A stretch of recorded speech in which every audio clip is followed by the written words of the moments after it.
ረሳችሁ ላይ ተገላገላችሁ። ስለዚህ አሁን የቀረው ደግሞ ከ6 ወር እስከ 2 ዓመት ድረስ ምግብ ማብላት ነው በብዛት ልጆች የሚቀነጭሩት። ሌላው ደግሞ የት ጋ ነው? የምጥን አበላል ነው። ስለዚህ በብዛት መመክረው ምጥን ስትጀምሩ ከጡት ወተት ጋር ቀጥላችሁ ምጥን ጀምራችሁ የተመጣጠነ አጥሚት እህል አስተዋጽኦ እንዴት ነው የሚለውን ማስረዳለሁ። ስለዚህ ምጥን ስትጀምሩ መጀመሪያ ከአንድ እህል ጀምሩ።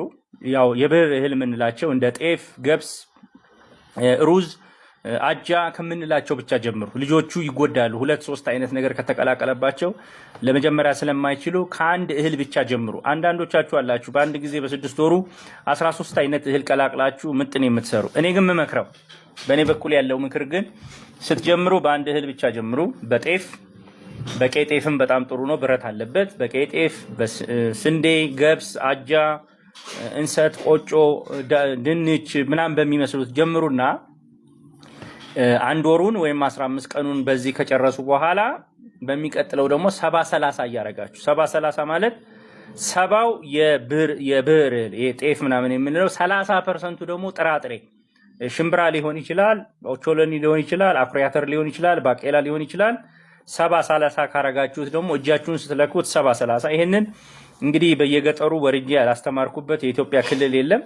ከፍተኛ ስራ የሰራንበት ከዩኒሴፍ ጋር በመሆን ልጆች እንዳይቀነጭሩ እናቶች 1 ኪሎ እህል በማምጣት 2 ኪሎ ምጥን እንሰጣቸው ነበረ፣ ለማበረታታት ማለት ነው፣ የመቀንጨርን ችግር ለመፍታት ማለት ነውና በቻላችሁት አቅም። ስለዚህ 1 እህል ጀመራችሁ፣ 2 እህል መቀላቀል ጀመራችሁ፣ 3-4 አይነት ቀላቀላችሁ። ግን እህሎች በተጨማሪ ደግሞ ሁሉን ነገር አይዙም።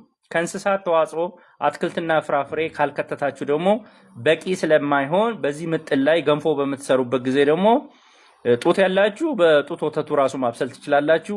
ካልሆነ በምንድነው በዱቄት ወተት ትንሽ መሞከር ትችላላችሁ። መበጥበጥ ያርጋችሁ ወተት ከሌላችሁ የላም ወተት እንደ ዋና ምግብ አልመክርም፣ ግን ለምግብ ማምሳያነት በትንሽ እየጨመራችሁ ለምግብ ማብሳያነት ግን መጠቀም ትችላላችሁ እንጂ ከ1 ዓመት በፊት የላም ወተት እንዳትሰጡ ብዬ እመክራለሁ። የአይረን እጥረት ያስከትልባቸዋል።